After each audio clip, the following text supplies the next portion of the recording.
Hey everybody, welcome to Do You Believe on ParanormalZoneTV. I want to thank you all so much for joining us tonight.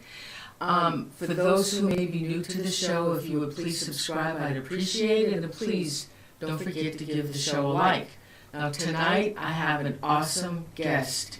Actually, I was just telling Gregory, I had Gregory on my show. The last time was October 18th, 2012, 7 years ago. I've known Gregory for 7 years. And we touched bases again because Gregory has written another book. He has a DVD out, actually a documentary. And I'm so excited to have him on. So this is my guest, Gregory Harold. He has a website, Okay, hold on for a second. Hold on. Okay, hold on. I got an echo. I don't know where that's coming from. Hold on. Hold on, guys. I'm going to have to cut this out. Hold on. Let me see. I shouldn't have an echo. Okay. Hold on. Sorry, guys. Damn it. Oh, it's fixed? Oh, okay. Thanks. All right, so let me go. Okay. Well, I got Gregory on the line here. Hold on. I want to show you. He's got a website. www.gregoryharold. This is his book, A True Story.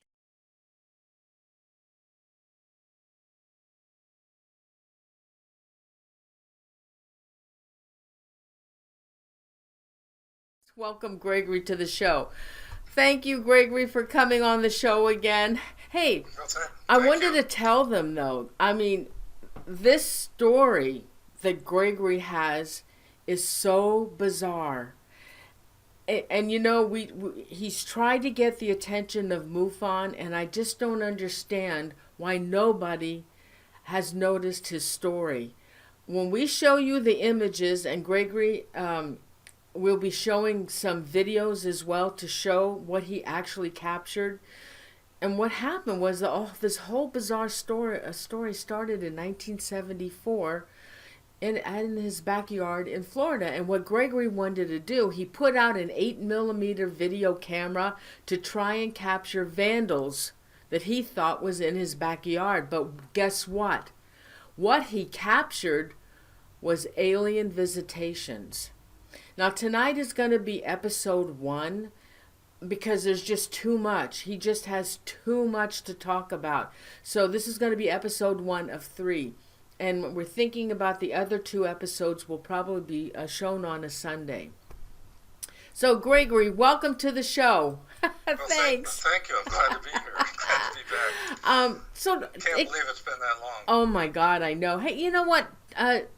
Tell them, before we start, though, tell them why you put what was going on with why you put that camera in the backyard. Oh, okay, sure. I was going to tell them a little about myself, but I think that's probably on the website and they can read that.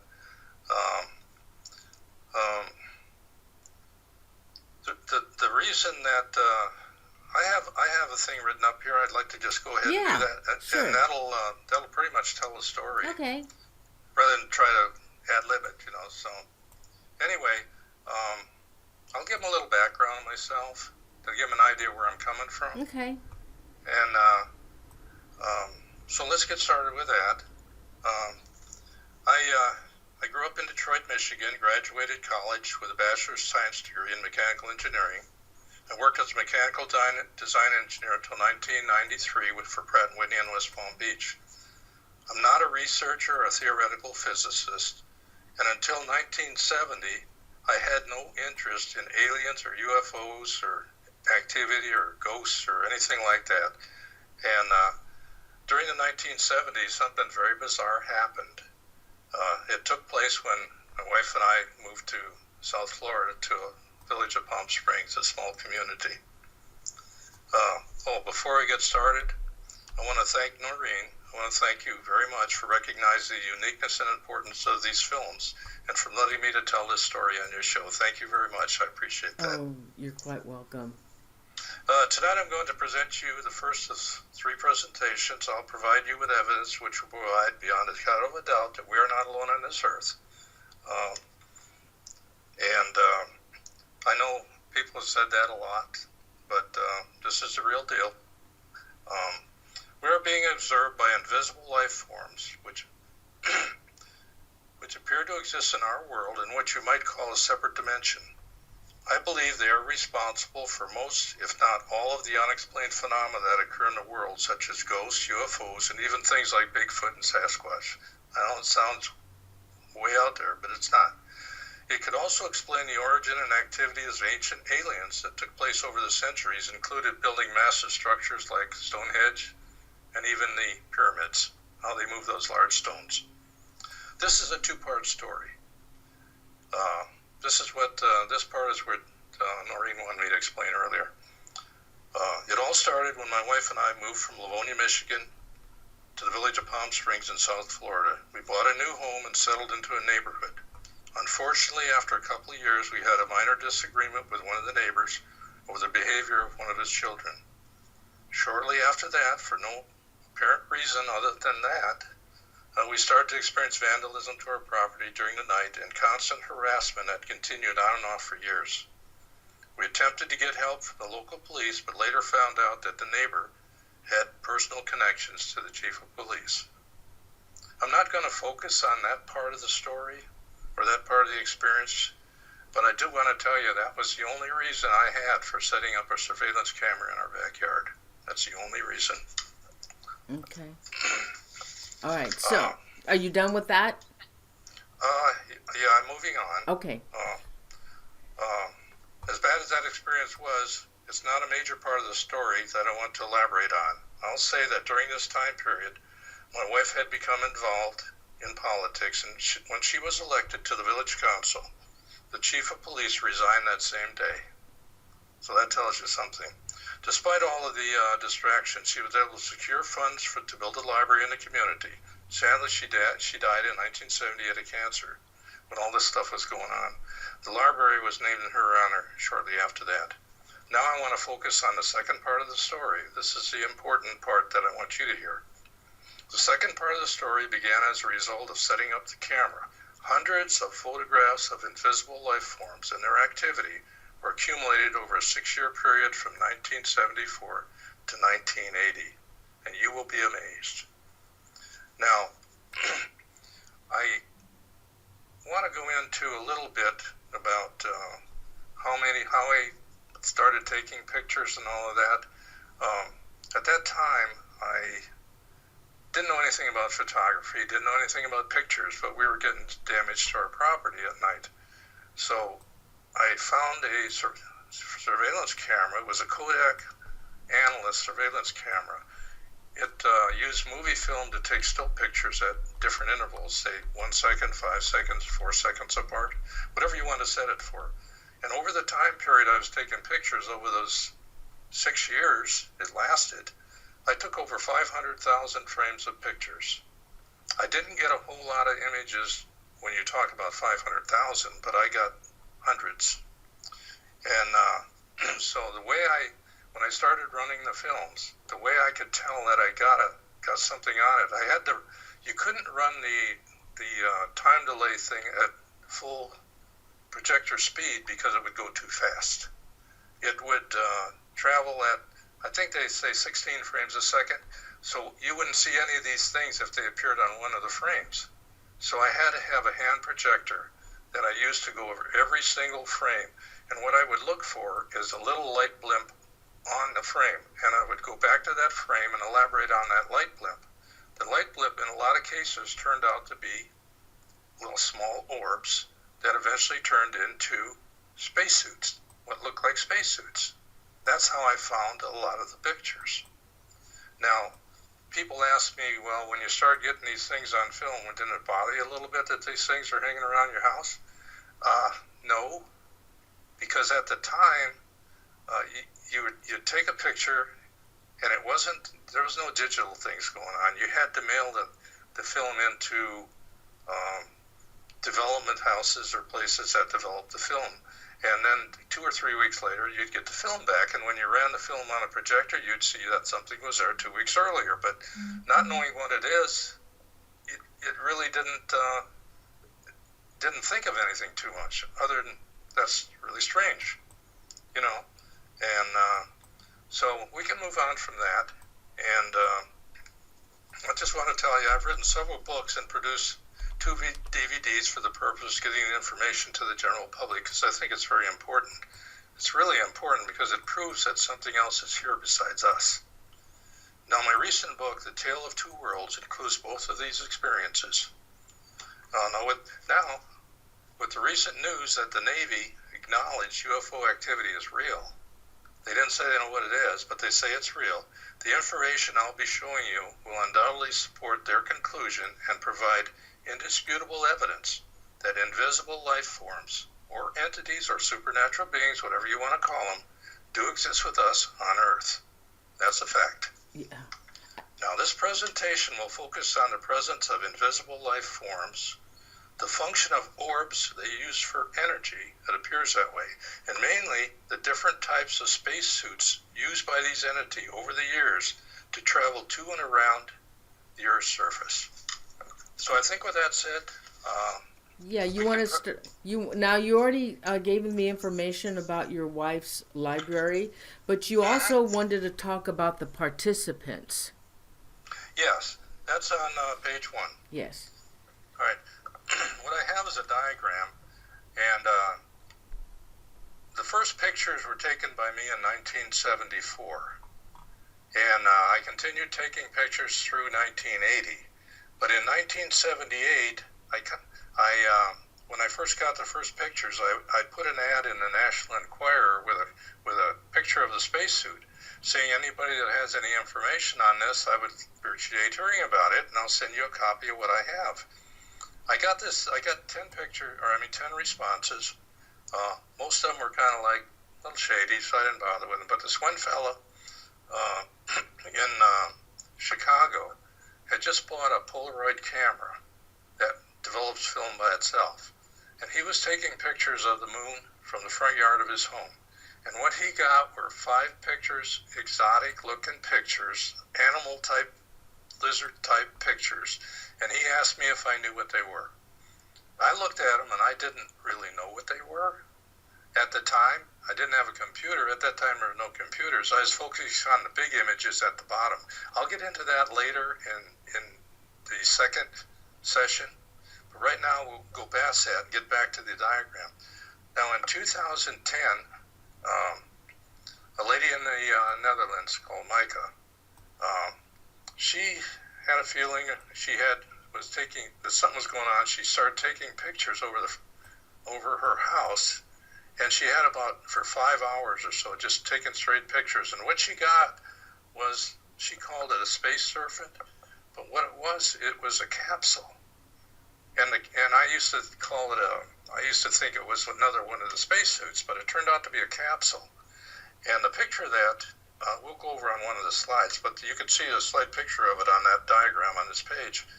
And following that, which is even a greater discovery, is a fellow in the United Kingdom called Nick Hayes, who just published a book called Quest for the Invisibles.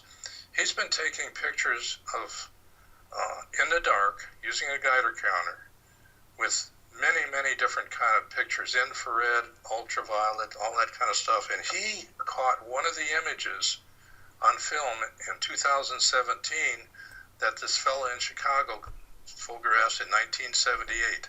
And you will be amazed at what these things do. So that's basically the participants. You can see some of the pictures in that diagram, but we'll clarify those later. Now, what I'm going to concentrate on today, though, is the spacesuits used during 1974 and 1977. Okay. So, do you want me to go to page 2 now? Yeah, we can go to page 2. Okay. And you can play the video. Oh, you want the video first? The video can come first. That's okay. All right. So, all right, guys, this is a video. It's a short 21-second video. So, and this comes from the evidence that Gregory has captured on his 8mm video camera. And in those days, that's all they had. Right. And this is, the only thing it's going to show is one of the orbs coming down from the sky, falling down in the rear corner of the backyard behind the wooden fence. All It's right. a short video, but just to show you where this stuff comes from, and I'll explain when the video is over what we have on the pictures. All right, hold on. I'm going to play that now.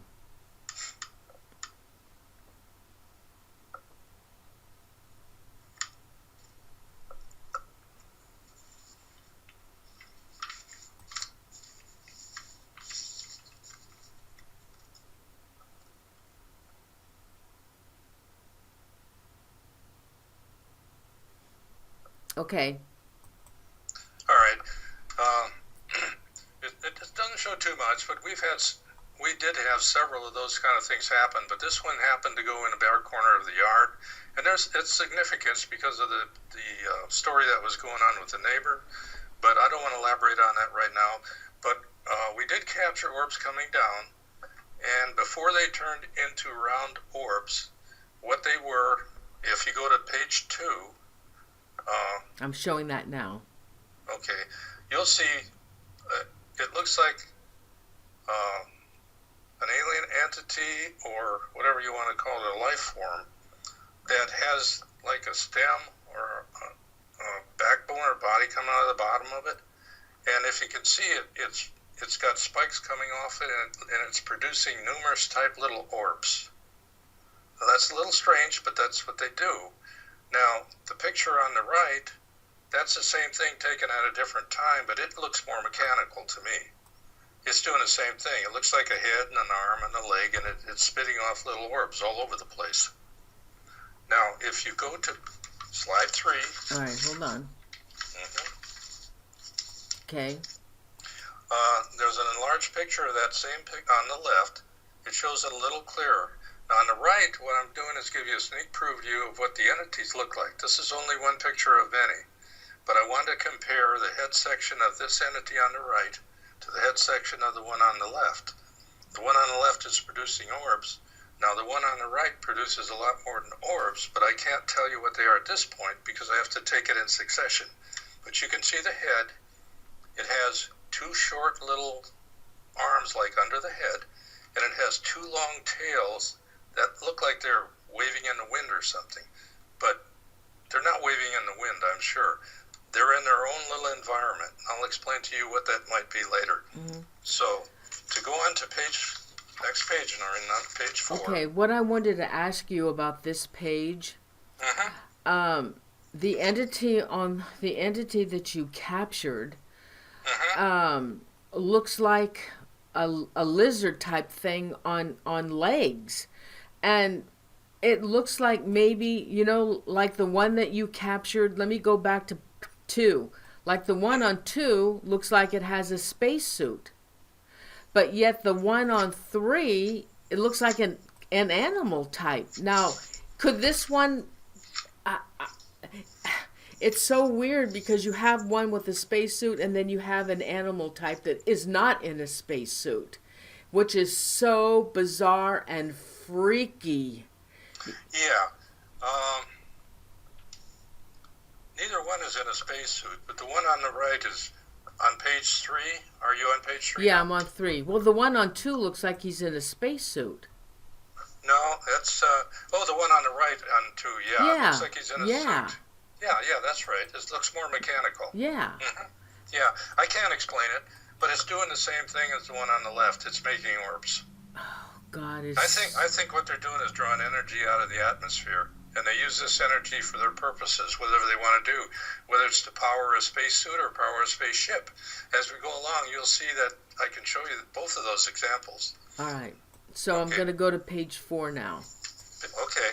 Now, I'm going to take a little break from the orbs, and I'm going to describe how these people, or I call them people or things, because they are smart, they are intelligent. I'm going to show you how they get to Earth. Now, I'm sure most of you probably watched Star Trek: The Next Generation, transporter beams. This is what we got. Now, if you look at it on page 4, picture on the left, the camera was tipped. There's a reason for the camera being tipped. I'll go into that a little bit because when I tried to install it on the window frame was in place, and it was in the picture, so I had to tip the camera to get the picture. All right, so But I'm going to show an enlargement of that one on the left, okay? that's good. All right, Mm-hmm. go ahead. That'll be good. Across the bottom of that, I show a horizontal line, meaning that's where the ground is. The picture's tipped, but that's where the ground would be in that direction. And the pole you see going up is for a TV antenna, which most people today probably don't know what a TV antenna is. But everybody used to have those years ago. Anyway, it gives you a picture of the yard, but if you look in there, you can see looks like a tunnel or a pipe, a big pipe that comes down and it turns 90 degrees and goes into the ground, goes toward the ground. Now the picture on the right, do you have a picture on the right, Noreen? The one that's blown up? Yes, I'll go to that one. Okay, that has descriptions of what the yard looks like and what's in it, and that'll come in handy when I start showing the spacesuits. The arrows show the center of the transporter beam, how it comes down, goes into the ground. It shows, on the right, it shows a swing set. The two little V-shaped things are supports for the swing set. That's important because it's going to locate, it gives you a reference point when you start seeing the spacesuits when they come into the yard, their location. And so we can move on to page 5. All right.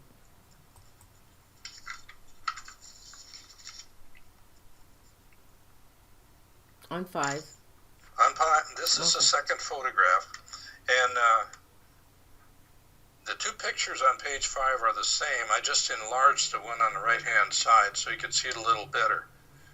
But what you're seeing is inside the transporter beam, the spacesuit image is enlarging. It's forming or materializing.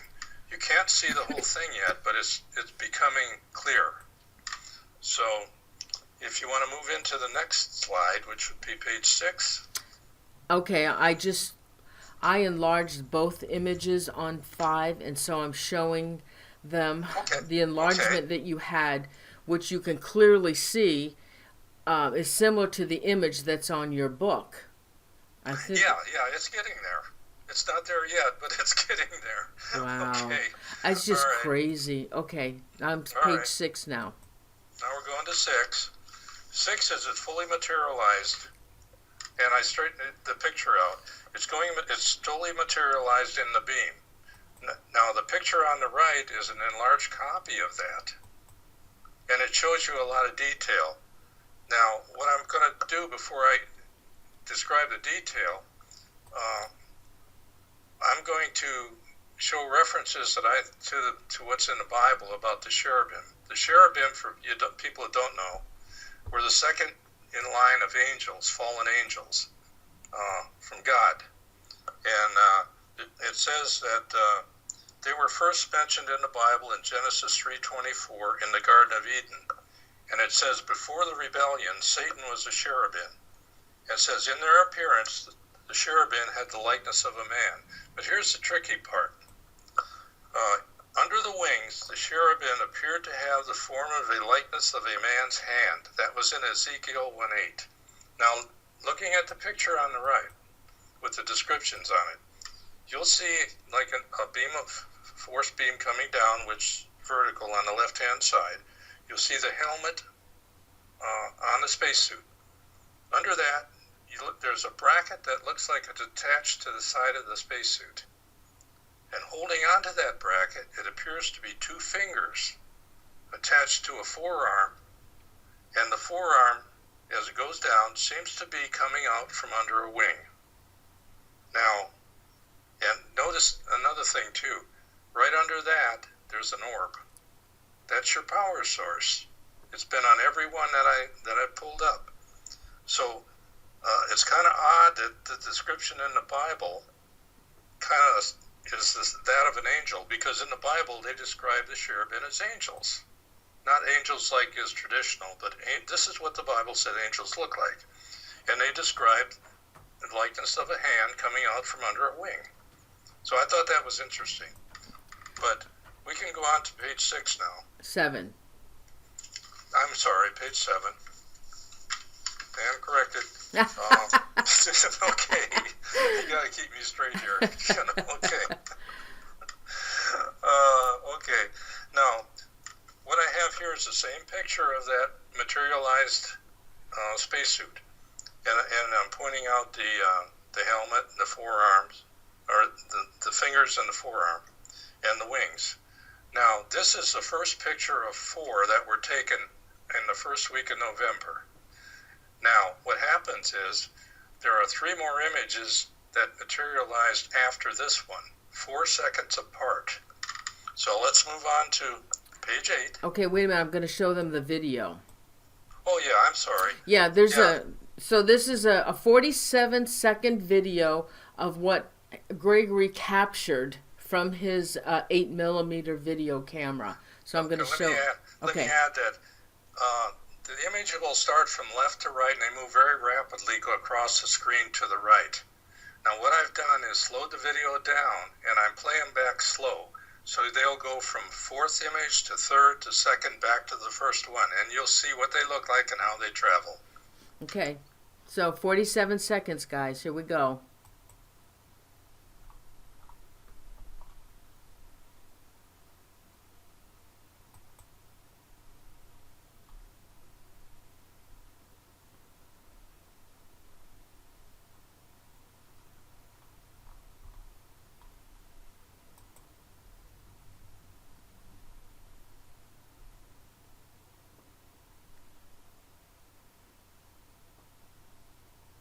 Wow.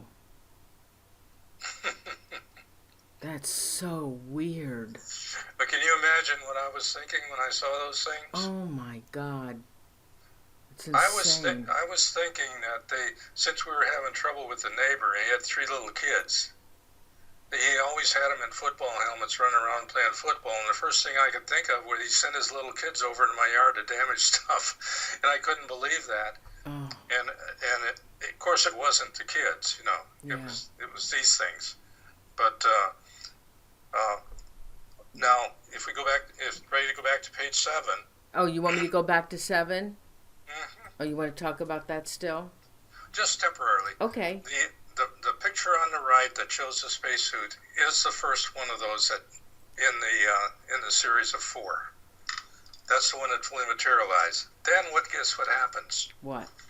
It either moves to the 2nd position, or a totally different one takes another beam, comes down the beam. I think they're the same. I think they just change their shape a little bit or play games. Now, if you look at the one on page 8. Okay, here we go. There's 2 arrows here. I indicated that because it looks like 2 helmets. All right, hold like on. they stacked on top of one another. All right, let me go. Wait a minute. But when you blow it up, people see different things. I'd like to.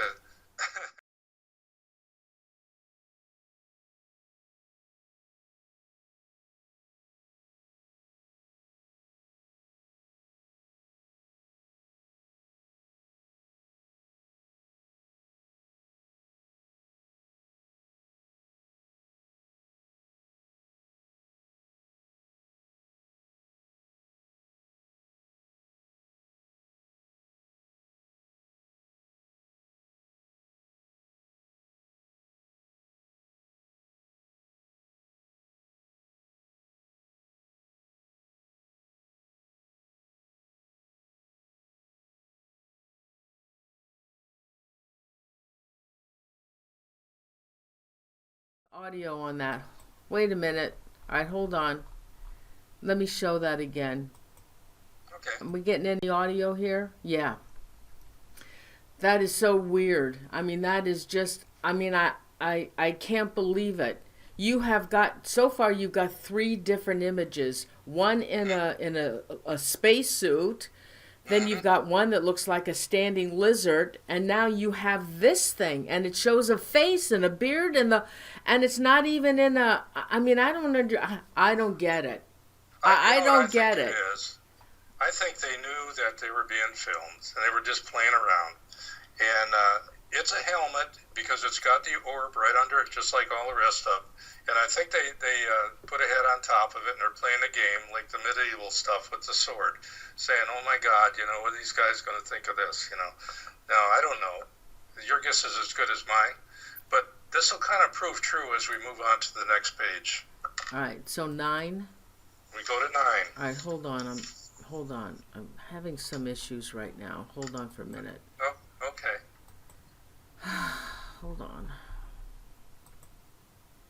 Okay, go to 9.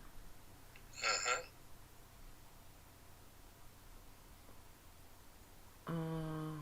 9. Here we go. All right, there's 9. Okay. 9, the third frame is on the left. What has happened is the image moved more to the right, or it's a totally different image coming down a different transporter beam. I think it's the same one. I think what happened, they played their little game on 2. Now they're moving across the yard, and you notice they're right next to the legs of the swing set. Now I enlarged that picture on the right, and you can see the helmet, the top of the helmet, and you can see the legs on the swing set. But right under the helmet, what do you see? An orb. I believe that's the power that they use to do this. Now, this is the third picture. If we move on to page 10. Okay, 1 second. Viewers, if you're just coming in for the first time, these images, hold on, let me talk to the people. Sure. These images were captured in his backyard. He lived in Florida. He was having problems with vandalism, and he wanted to catch who they were. So he put in an 8mm video camera, because this was in 1974. We didn't have the cameras that we have today. And he was lucky to get the images and the quality that he has. Just think if it, oh my God, just think, Gregory, if it was today and you were getting, they would be crystal clear. But even what he got off his 8mm camera is absolutely bizarre. It's amazing. I've never seen any images like this before. And that's where they came from, in his backyard. And he didn't get vandals. He got the visitation of aliens. All right, so which one are we on now? 10? Before we move on, okay. The quality of the pictures isn't because the camera is bad. The quality of the pictures is whatever environment these things exist in, it's either a force field or it's something that protects them from our atmosphere or our dimension. And they always come out fuzzy. I've had people say, I had one guy write in and say one time, he says, why don't you go out and get a good camera? It's such lousy pictures. Well, the camera hasn't got anything to do with that. It's because they're clouded, because they're surrounded by things. And now, later on, I'll be able to show you in one of the videos what these force fields look like. And you'll be able to see how it clouds the area. So, anyway, moving on let me ask you a question. Did you have night vision on with that video camera? No. Okay. No.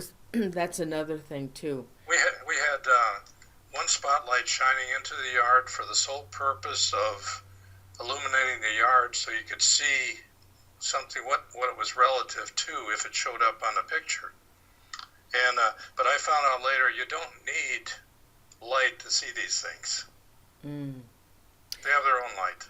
I mean, but... All right, so are we going to... what are we on now, 10 or 11? I can't remember. We're on 11? We're going to 10. Didn't we just do 10? Oh, no, my God. Okay, look at this one. Okay, here we go. Now, this is the fourth frame. It moved over one notch from the third frame. You can see it's in between the supports on the swing set. The other one was just before the supports on the swing set. So it moves again. But notice... it's back to its original shape, kind of. It's got the helmet. It's got the little orbit, too. But guess where the arm is? The arm is down across the body. It's on the first picture, in the first week, the arm was straight up holding a bracket on the helmet. Well, that arm is dropped now, going across the front of the body. All right. This is going to become more evident as we go along. There's more to show. The picture's labeled, I enlarged it, 1, 2, and 3. Is 3 where the arm is? Yes. Okay. Whoops. Yes. Okay. All right. Oh no. All right. Let me go to 11 now. Okay. Moving on to 11. Now, during the second week of November, still had the camera running, and I got two main pictures. Now, you might want to go, well, let me explain this, and then you can play the video on this one. Okay. Okay, on the left is the Star Trek Beam 'em Up Scotty beam, I call it. I should be more serious about this, but this is what it looks like. This is where you have one helmet stacked on top of each other. There might be 10 of them in a row, and they're all moving down toward the ground. On the top, you have what looks like it could be some kind of bird. And 4 seconds later, it took another picture, and this picture was the one shown on the right. All the helmet type things were gone in underneath it, but what on top of it was the spacesuit with an alien or whatever you want to call them next to it. A life form, alien, and you can see the helmet and you can see the alien next to it. Now, Gregory, this image on the right, it looks like a combination of the one in the suit and the one that looks like a lizard, standing up lizard. It's a combination. It is. One's right next to the other one. Oh, my God. Now, if you want to play the video on that, I'll go on to the next picture after you play the video and explain to you what that is. All right. So we're going to play this video. It's very short, so people watching, make sure you see the transporter beam. It's going to be there for a few seconds.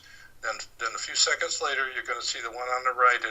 It'll phase in and out, and that's what they do. They phase in and out like they're materializing and unmaterializing. All right. Okay.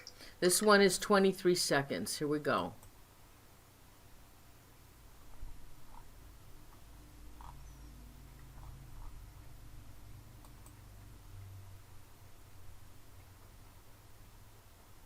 Wow.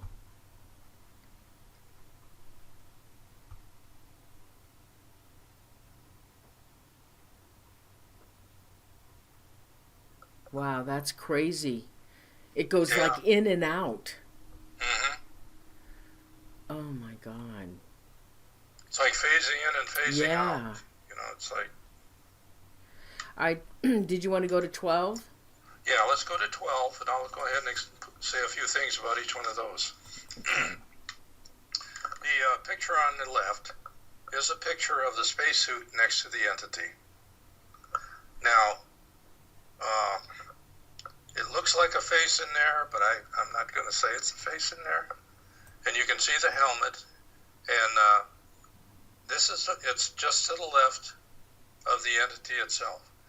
Now, the picture on the right, what I did is I wanted to get the little clearer of the entity so you can see what they look like. They look like reptile type things, sort of, but what I did is filtered some of the white light out. So and what you can see is the head looks like it almost looks like a bony structure with two eyes and a nose, funny type thing. But you notice it's got the two small appendages types from right under the head, and it's got the tails like they're waving in the wind, which is not the wind, but that's what they look like. Weird. So crazy. Oh my God. I'm really freaky looking. Like a... Yep. Oh my God. Yep. Oh, okay, let's go to 10. I mean, oh no, this is 13. Go to 13. Yeah, 13. Okay. All right, hold on. Now what I did, I wanted to go back and talk a little bit about this transporter beam thing. That's the picture on the left, the one I took in Palm Springs. And you can see the bird on top, or whatever looks like a bird. And you can see all the little spacesuit helmets stacked underneath it. Now, what's really odd about this, Indians in the Pacific Northwest used to put these up as idols, totem poles. And I pulled out a couple of pictures of them. Now, the one in the middle, it shows, if you look closely, it shows one head stacked on top of another head. It looks like a series of suits, top to bottom, just like on the transporter beam, with these coming down the beam. Now, if you switch over to the totem pole on the right, that one shows what looks like a bird on the top. Mm-hmm. And it still has the faces and stuff going down to the ground. So they look very much like the transporter beam that was filmed at Palm Springs in 1974. But these were in the 1890s. So I don't know how these two connect, but it's a coincidence, if nothing else. One of the viewers describes that animal-like creature as looks like a grasshopper. Which one is that? The one that looks like, the one that looks like the lizard. It's more like a grasshopper. Yeah, they look something like that. All right. Do you want to go to 14? Now, we can go to 14. Now, you might want to play the video, but before you play the video, I'll explain to you what they're going to see. What you're going to see on this one is a much shorter video, but guess what? The spacesuits return during the third week, and they look a lot like the ones during the first week. Now, they're 2 weeks apart. What you're going to see is 4 images that are, and 2 of them are very exotic. I don't know what they are, but the first 4 are going to be, the first 2 are going to be very similar to the first 2 taken during the first week. So go ahead and run the video. Okay. All right. So this is a 46-second video. Here we go.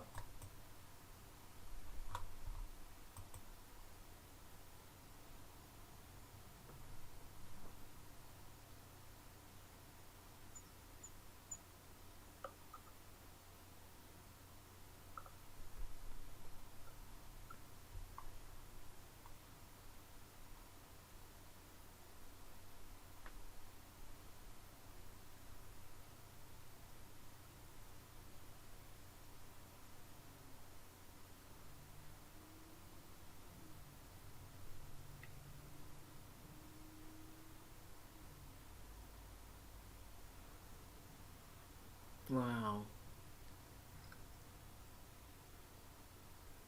Yeah, you can imagine what was going through my head when I saw that one. Oh, man. Here they are again. Oh, my God. But I didn't think much of it because I didn't see them. When the camera was running, I didn't see any of this stuff. I didn't see it until 2 weeks later or 3 weeks later until the film came back. How many hours did you have to go through? Total? Yeah. Well, we ended up, because it was expensive to buy the camera, the guy was doing damage a couple times a week, not every week, not every month.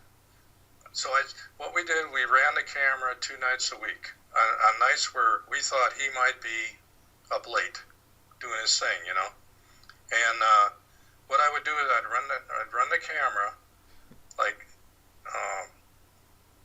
from 12 o'clock at night till 6 o'clock in the morning, 4 seconds apart on each picture. Wow. And that went on, off and on, for over 6 years. Geez, can you imagine if you did it every night? Oh, yeah, I wish I had taken it every night. But I couldn't afford it, and I didn't know. Didn't know what these were. Had no idea.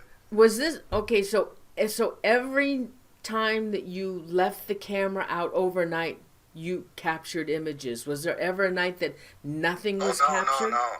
A lot of times you would go a whole month, you wouldn't get anything. Oh, okay. Then sometimes you would get one for 2 weeks. Other times it would go 1 month, you wouldn't get anything. It was just nothing there, just a yard. Okay. That's why it lasted. I kept putting them out there, and the funny part was, and this is a little weird too. The funny part was, after a while, I got really disgusted with doing this because I wouldn't get anything. It was costing all this money, and I'd get a film back that I'd put in 2 weeks early, and sure enough, there'd be some darn thing on there again. It was just enough to keep me interested to do it some more. Wow. So I went. That's why I kept doing it. It was kind of crazy, but I kept getting these things, and to me, I was trying to find out what it was. At one time, after I got the first ones in November, my wife she was in politics, and one of the reporters was a pretty good friend of hers, and I showed them to her one night, and I said, I think they're kids, and she looked at them, she says, they're no kids. and these are not kids. So she took some of it and she showed it to one of the astronauts. I'm not sure whether it was Gordon Cooper or who it was at the time, but he said his comment to her was, they don't look solid. That's what he said, they don't look solid. They look solid to me. Yeah, but he said they don't look solid. And so nothing was ever done. See, there's no way that you could put them out there. People don't know what they are. They couldn't associate anything with them. I didn't have any means to make videos like this or anything like that back then.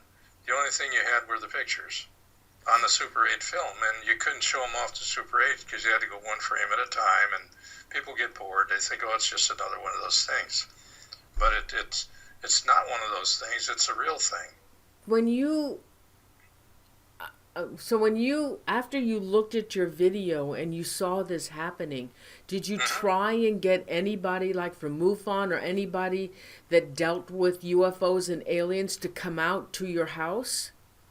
At that time, I didn't, but later on when I picked it up, in 1980, the films went into storage. They stayed there for years.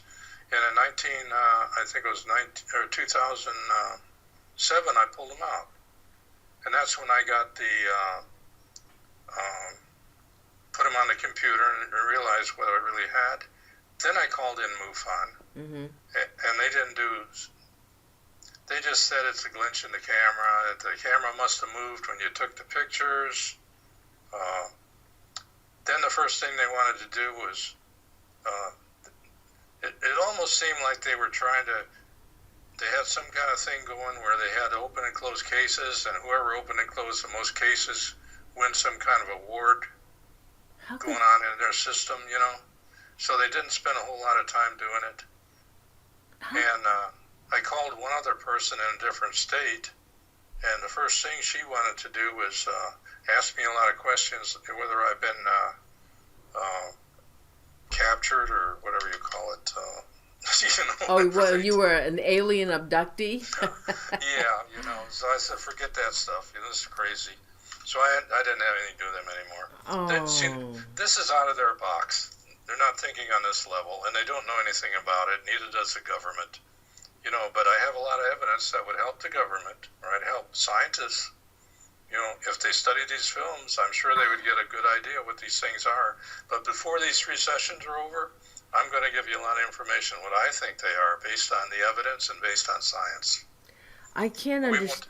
We won't do that tonight, but we can do it later. My God, if I was part of MUFON and I saw your evidence that you have here, I would go crazy. I would try to find anybody I could to try and have them look at this stuff. I mean, it's right there. Mm-hmm.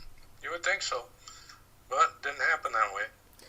Whoa. So anyway. All right, so we're on 15 now, right? Yeah, we're moving to 15. Okay, this is weird. 14 was the first one. We go to 15, and you can see that the spacesuit image has moved from where it was over closer to the swing set. See the swing set on the right, the V-shaped session? And then I enlarged that, and once again, you can see the helmet. There's a real faint, you can see the orb a little bit, but not too much, but that's where it is. But the big thing is you can see the arm in the lowered position with the little finger things on it that match the one on the first week. So that was it. That was pretty important. Yeah. Now this is going to get a little crazy again, because I don't like to speculate too much because I don't know what it is either. I can only show you what's happening to the camera, in front of the camera. I can figure out what I think it is from looking at these things, and I might be right, but I have no idea how they change shape that fast and do what they do. So if we can go on to 16. All right. There's 2 more frames.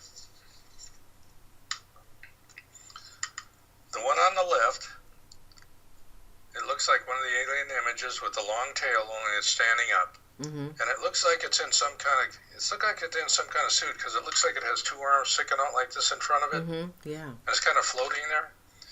Then 4 seconds later, the next picture shows this thing that's next to the antenna pole. And if you look at it, it looks like a head with a longer neck and then it's got this canister that the rest of the body section is in. Yeah. So I think it's a different kind of suit. I think they have to wear a suit, otherwise they're in deep trouble around Earth, in our atmosphere. But they're here at Earth, but they're in their own little world, So.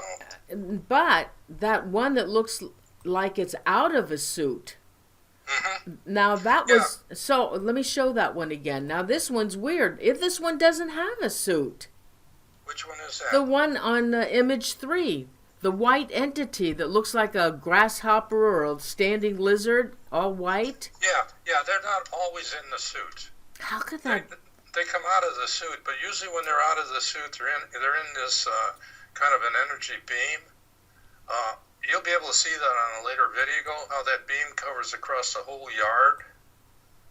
Okay. And I think they either have to be in the suit or in the beam, or if they come out of the suit, they can't stay that way very long. That's the way it seems after you study all these pictures. Now, from all the descriptions from alien abductees, and I've done several shows on alien abductees, their description is they don't have a suit on. Well, maybe they are the suit that they're looking at. Maybe that's true. Maybe you're right. I think, going way ahead of myself here, I wasn't going to cover this in any of the presentations, but I have a theory that the alien greys are suits that these guys made. They made them look like they got heads and eyes. They make them look like they're somewhat human formed, because I think they're here all the time, and they want people to think they're from other planets, but I don't think they are. I think it's all the same thing. My opinion.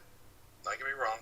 Well, no. Now wait a minute. Now, for the last I heard, there's like 23 different types of aliens. And they all look different. Now, there are also aliens that look like human beings, and they're angelic. What are they? Nordax, the Nordak. So why are they different from like the lizard people and the greys? Why are they different? There's many different type of things. If somebody came to Earth and they found people over here, and they found monkeys in the jungle, and they found animals in Africa, they say, why are they different? It's because they're probably different. But these, what you captured, like that white one that looks like a bug or whatever, do you think that that's a kind of an alien that would be able to communicate? Yes. Really? Yes, but I don't think they can talk to you. I think they communicate on a mental level.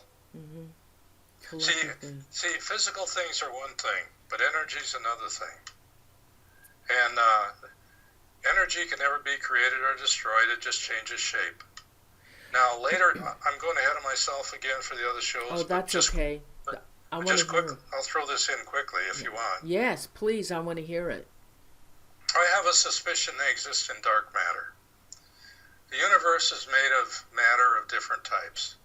The matter we're made of is probably, I don't know the exact number, 15 or 20% of the universe is made of normal matter, like protons, neutrons, electrons, like we're made out of, molecules. In dark matter, not meaning evil, it's a different type of matter. And I think that that's the reason they can't directly communicate with us, talk to us, because they're a little different. I think they're made of mass, but I think they're not like us, and they're not compatible with this world exactly. But on an energy level, the dark energy that's associated with dark matter, is that scientists know that it works in opposition to gravity. And that would explain a lot of things. How do spaceships go 1,000 miles an hour and make a right turn? No gravity. How do pyramids get built? Big heavy stones? No gravity. And that's what's in dark matter. Now, I don't want to I don't want to go into it anymore about dark matter, but it certainly fits the mold. It's one thing that could be, and I'll address that later in one of the other sessions. How with your video, did you try to measure how tall or how big these things were? Yeah. What? Well, I could tell, the spacesuits in the yard, I could tell, were about 3 feet tall, maybe, I don't know, 8-10 inches in diameter. I could tell that because they're the same size as the shrub that was in the yard. The shrub was about 3 foot diameter and about 3 foot off the ground. These things were stand next to it, they're the same thing. Mm-hmm. Now, but that doesn't mean anything because they change shape and they change size sometimes. Okay, so if you had one that would look like it was in that spacesuit, would he change into something else? Not in the. He would be in the suit. He would just stay in the suit. Okay. I think he would stay in the suit. Yeah. Mm-hmm. Well, that one with the where was it? The long. Which one we were just talking about? The long. Which one we were talking about? It looked like a long metal tube that they were in. Oh, the canister on page 16? Yeah, okay, 16, yeah. That is so weird. Yeah, I think the body of that entity is in the suit, in the can. I think it's in the can. Wow. Are you? Because there's other pictures that show that same can on the ground with the head sticking out. Damn. Now, here, I'll go a little further. This will confuse you a little more, probably. Let's go into 17. Let's go into 17. Yeah. All right. Okay. Now, what this is I don't think it showed up on the video that we showed everybody a few minutes ago because I cut the video a little too short. But this is a fifth frame that was on the video. When you look at it, it looks like maybe a cat or dog. Can you see what I mean? It look, okay, wait a minute. The fifth. Okay, it looks like a cross to me. Or a cross, yeah. But it looks like you notice the two short appendages are really, really close to the head. And that was the case with the alien entities with the long tails. The two short arms are right under the head. I don't see that. Okay. It's hard to see. It looks like an animal that has legs or something, or a crocodile or something like that. They've got two things coming down toward the ground there, it looks like, if it's crawling on the ground. Okay. But I just put that in there because it was on the video. Okay, let's go to 18. I was going to enlarge it, but it still looked like even when I enlarged it, to me it looked like a cross. It's shaped in a cross. Okay. I don't know what it is, but it's shaped in a cross. Oh, okay. You're not looking at the video poll. You're looking at the thing in the back of it, right? No, well, right. It says fifth frame, so it just looks like something formed into a cross. That's what it looks like to me. But to me it looked like an animal in the back of the yard, in behind a TV pole. Oh, I don't see that. Way back against the fence. Oh, honey, I don't see that. Oh, that. Okay. Oh, okay. But okay, now somebody in the chat room is saying, "Why are you just coming out with this now?" Can you tell them when you started? I mean, actually, when you this happened in 1974, but when in tell 1974, them, yeah. I mean, you tried to tell. There were no computers, none at all. There were no. Nobody had any information on this. You had to go to the newspapers. People just didn't believe it.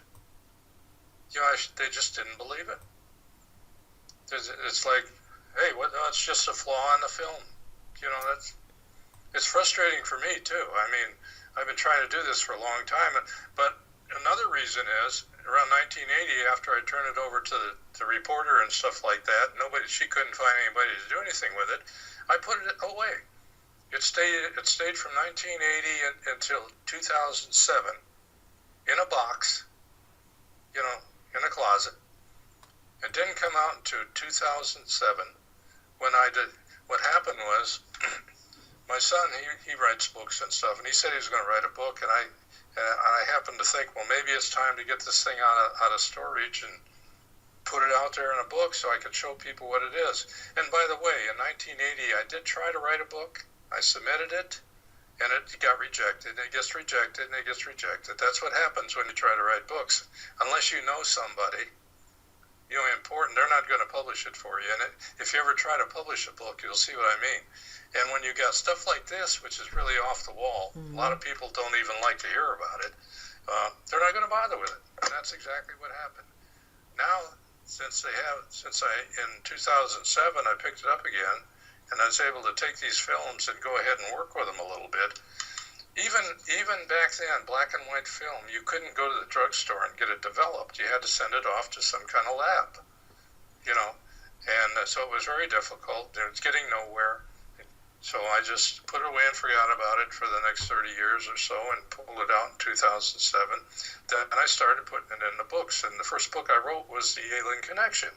That's the one that shows the spacesuit on the cover. And I figured, well, now it's out there. Now people will see what's going on, but no one pays any attention.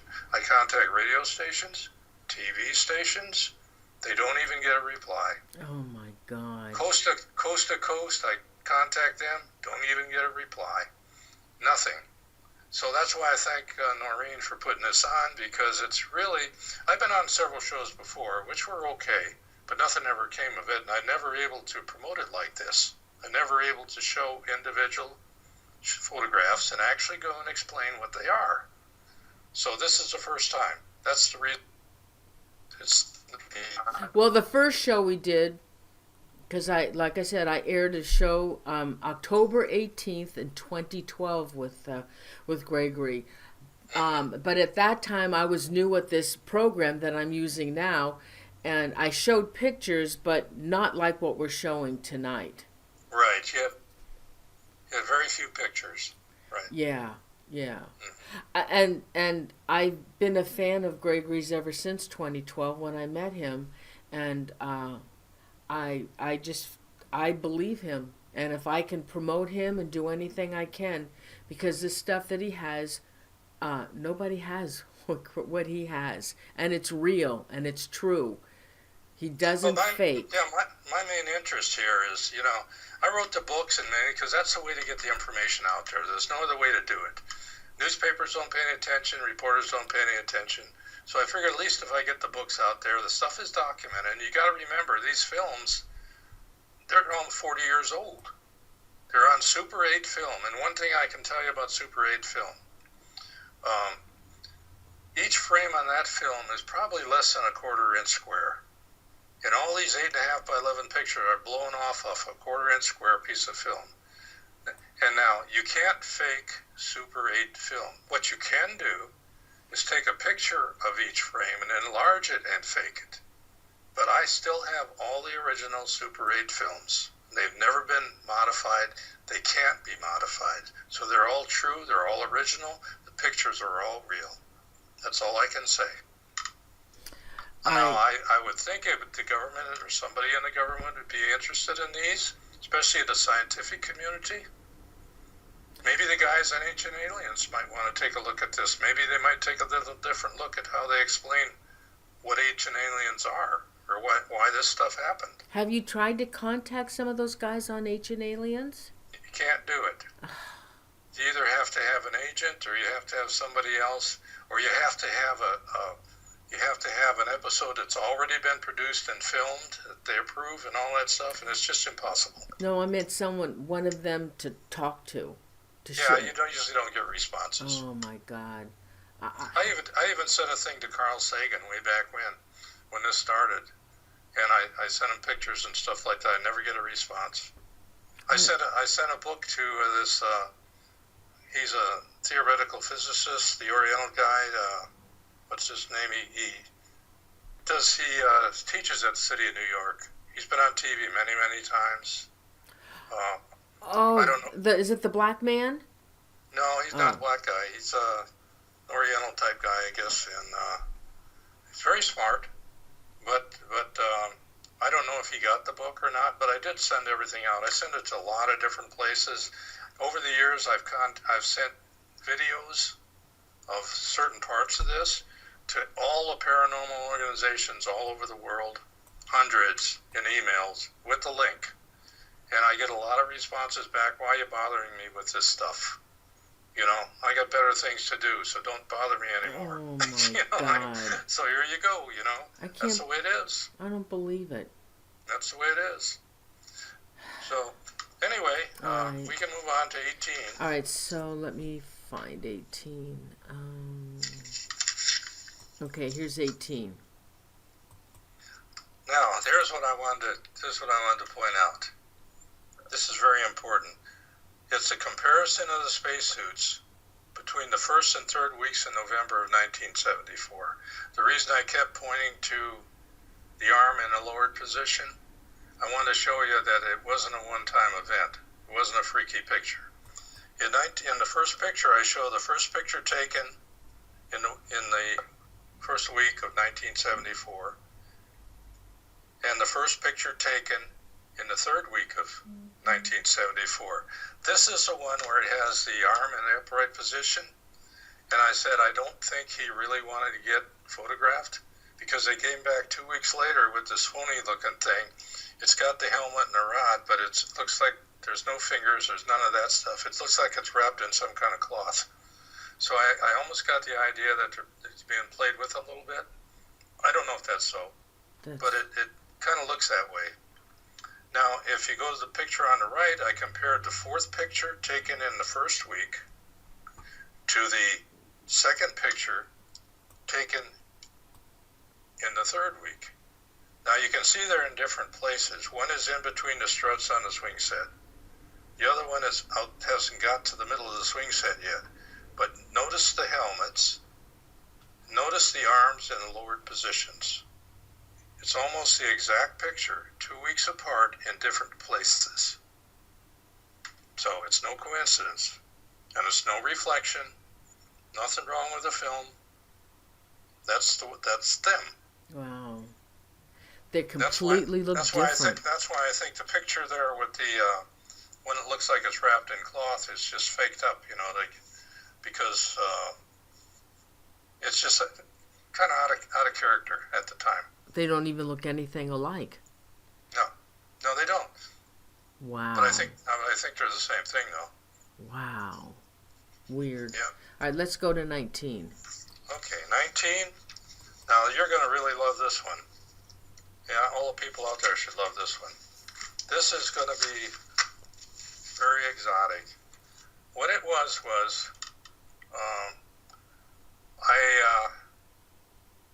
I can let you run the video first, or I can describe it first. I don't know which would be best. Go ahead and run the video on this one first. All right, I'm going to run the video. What I want to explain to the people is what you're going to see is you're going to see a cylinder-type object about, looks like 25, 30 foot in the air. It's coming down into the yard.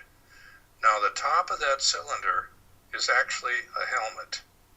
What you'll see is that the helmet opens like an alligator jaw, like that, until it's fully they're not open. I don't have you. I've got the screenshot on.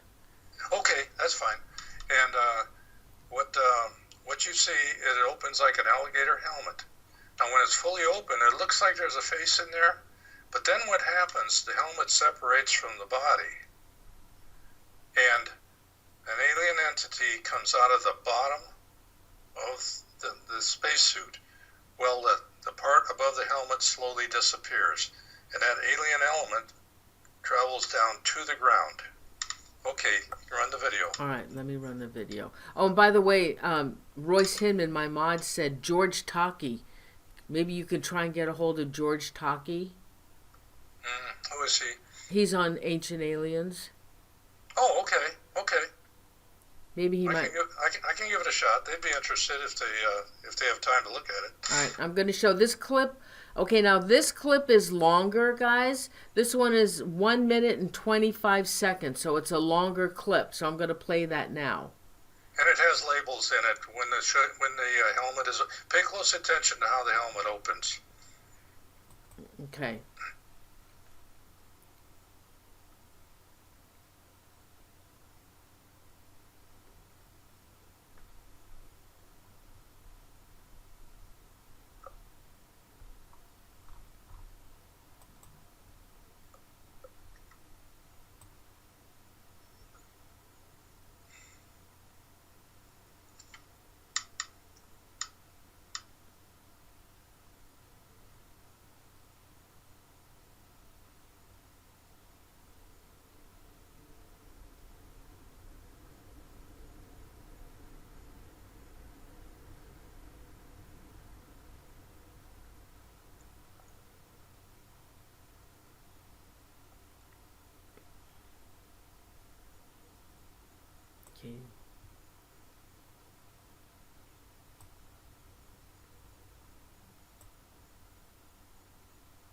helmet leaves the suit.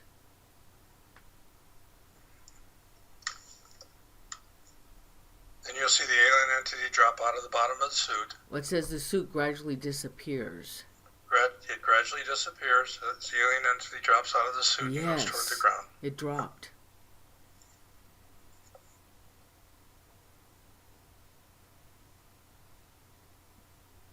Wow. That's crazy. Yeah, it's a totally different kind of. See, I think it's not a suit necessarily. I think it's a capsule like Mike had discovered in 2010 in the Netherlands. I think they, instead of coming down a transporter beam, they come down with a capsule, drop out of that, and somehow they can't be out of it too long. So I think they probably maybe I don't know how they arranged that, whether they got some kind of field or something, but. Wow. All right, let's go to 20. Okay, 20, I'm going to go over what you just saw in the video a little bit. This is a picture of the spacesuit with the helmet opening at the top. Now, the picture on the right is an enlargement of the face that's in the helmet. It appears to be a face. I can't see why it wouldn't be a face, because this is actually some kind of suit of some kind, or capsule. So, next we could go to page 21. Okay. That shows the helmet separating from the body of the suit. Wow. Yeah. Now that's blown up on the right-hand side. You can see it a little better. Once it opened up like an alligator jaw, they separated. That's when the alien entity dropped out of the bottom of the suit. Now, on the film, these look like bright light images. So, yeah, and that's amazing. now on 22, you can see where the alien drops out of the suit. And you see what's common? It looks like that bug again. You got the little orb. And you got this thing, like, remember the canister where he had a long neck with the head sticking out of it? Yeah. This has got the long neck, and the body, the tail kind of goes backwards. You can't see it in this picture, but it's probably a long tail, just like the other ones. But he looks similar to that one back into number 2, where it looks like a caterpillar or something. No. Yeah, a grasshopper. Oh yeah, well they all look a lot like that. There's different views of what they look like. Oh man, they're really. Yeah. There's a lot of different views of what they look like. In this session today, I'm not going into a lot of that stuff. I'm just showing you the basic ones. But when we get into the other ones, that'll be next time. You'll see all different kind of shapes. They're all similar. They all have the same features, but they don't look alike. Wow. I kind of look at it like people don't all look alike either, you know. So maybe it's something like that. I don't know. It's just weird. Okay, let's do 23. Okay, now this is the canister I was talking about to Micah in the Netherlands when she went into her backyard one night and she was taking pictures above her house. She said for a long period of time, and she's got a website. Actually, she gave me the link, and it's on my website. If people want to go to it, it's on page 7 of my website. But what she photographed, you can see on the left there, is this canister or capsule falling to Earth. It looks like it has some kind of trail behind it. Mm-hmm. And I blew that up, and the one in the middle is actually what that little canister looks like. Now I look at that, and I look at the one that we just viewed a few minutes ago, the cylinder that was closed before it opened. Yeah. It's the same size. You can't see the helmet on the other one, but it looks like the same size, and I wouldn't be surprised if it's the same thing, if this is a vehicle for them to come to Earth. And this is what she captured, and she lives in the Netherlands. Yeah, in 2010. The one I photographed is in 1977. How many images was she able to capture, do you know? That's the only ones. Really? Mm-hmm. She... Out of taking pictures all night. Oh my God. Yep. Wow. All right, let's go to 24. Okay, 24, this is, now I'll explain this before you play the video. All right. Because everyone you have to watch this pretty close to catch it. What you're going to see is a picture comes up and it has a large face shows up on the side of the pool enclosure screen. It looks like it's looking at something in the yard, and it has a long neck on it, like these things have too. I don't know the significance of that, but what comes into the yard is, it looks like it comes in from the first picture. You'll see an image that looks like the spacesuit. It's all white in the yard, but that goes away, and what looks like, look at the middle of the picture, above what would be a 5-foot fence in the back of the yard. You'll see this rod that sticks up like all these things have, but you won't see the image. Then as the next frame comes in, the whole thing moves into the yard toward the camera, like it's coming through the fence. Okay, Noreen, you can play the video on that one. Now, is that the same image that you said was on the... Is that the one that you're talking about that I captured, that I have, and I said, look, it looks like the one that NASA captured on Mars? No. Oh, it's a different one. Oh, Totally okay. different. Now, Totally this different. face here, I mean, oh my God, he looks like he has a goatee. But it's... This is an image on the side of the screen that looks like it's watching the spacesuit come into the yard. Oh my God, it's clear. I mean, I see a man's face. Mm-hmm. Oh, wow. All right, so now we have a 40-second video that I will show. Oh, shoot. Whoops, screwed up. Okay, here's a 40-second video, guys. And this is related to the image that we're showing you right now. Right. Okay.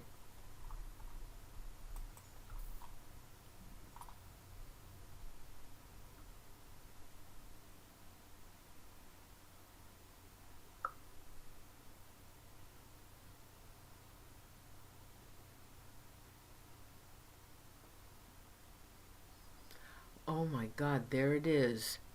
See it how it comes? It looks like it comes right through the fence. And there's a reason for that. Scientists claim with dark matter, it passes through normal matter. It's so small and so dispersed, even though there's solid images that compose of, it can pass through normal matter, like it can pass right through solid objects. Oh my God. That is so weird. This big face over here, and then in the middle, it's the little people, whatever they are. The little spacesuit guy. Yeah, the little spacesuit guy. But on number 2 there, you look at number 2, you notice it looks like the face has a long neck with a dark band around it? Yeah. The little guy that was on the post earlier in that canister, he had a long neck with a band around it. But he was little, and this guy is huge. So these little ones coming in spacesuits or whatever, they're all climbing down a rod? It's all a rod? This one wasn't. This one came into the yard from the back. It didn't come down the transporter beam, but they all have the rod. But now, I don't know what the rod, I don't know whether that's to get power or what that's for. It reminds me something like divers have a safety line when they go deep sea diving. They hang on to that. Yeah. Only this thing, it's like the same thing, only it's coming from above somewhere. Damn. So I don't know if they're connected to that some way, but it's with all of them. Pretty much all of them have that. Oh. There were a few that didn't. There were a couple that didn't. In the third week there, where the thing was in the yard, and it didn't have it looked like any rod, but it did have the helmet, it did have the orb, and some of them had the arm in the lowered position. Yeah, and there is a lamppost. That is a lamppost in the backyard, right?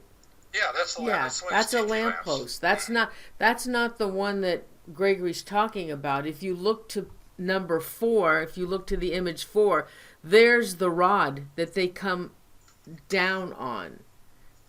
They use that to transport down into the yard. Wow, that is so insane. It's different. Oh my God. Sure. I mean, I would... Okay, so which one? Oh, we're on... We're on 24. We can go to 25. Oh, 20. Yeah, here we go. 25. Oh, wait a minute. Come on, guys. 25. Here we go. Now, this is going to blow your mind. In 1977, the picture picked up a picture of the transporter beam beaming down multiple things in the beam. It's hard to identify what they are, but you can tell they're high energy sources. And I was able to pick out one of the images in the beam. That's the one you see on the picture there on the left. And it's a spacesuit. I blew it up, and it's shown on the right. And look what you see. You see the helmet. Mm-hmm. You see the orb. Mm-hmm. And you see the arm in a lowered position, exactly like they were 3 years earlier. All right. I have to tell you.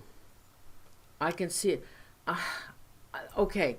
So, to me, this image on the right looks familiar. Let me find it. To the one that looks like the man with the beard.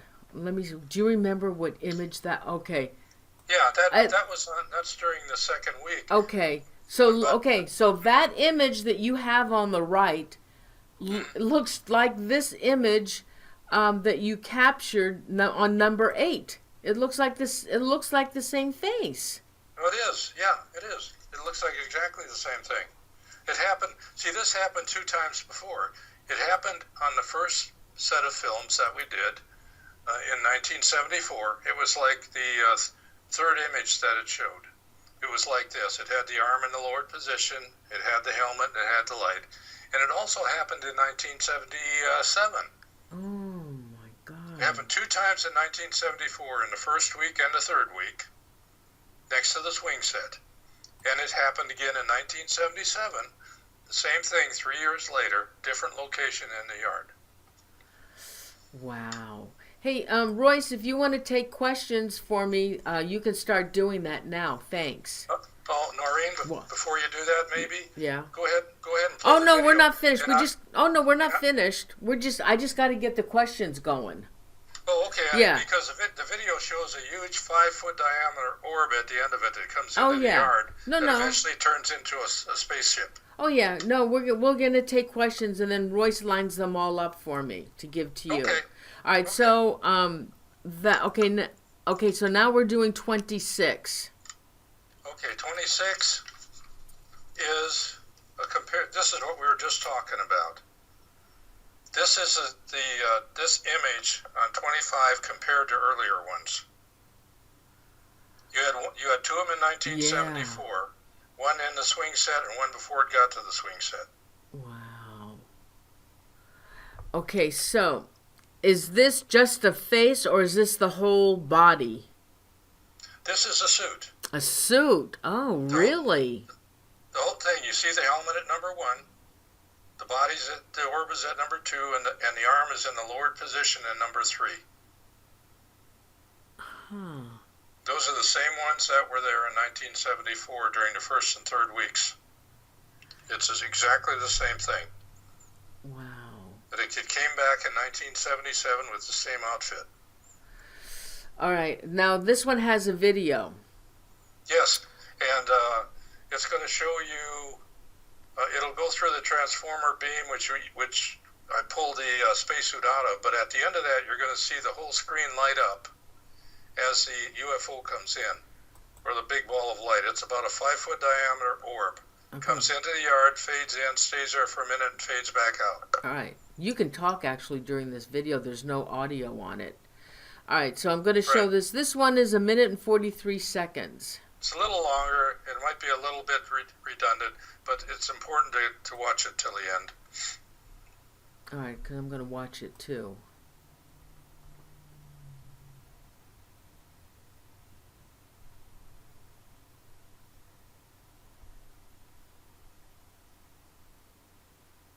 Okay.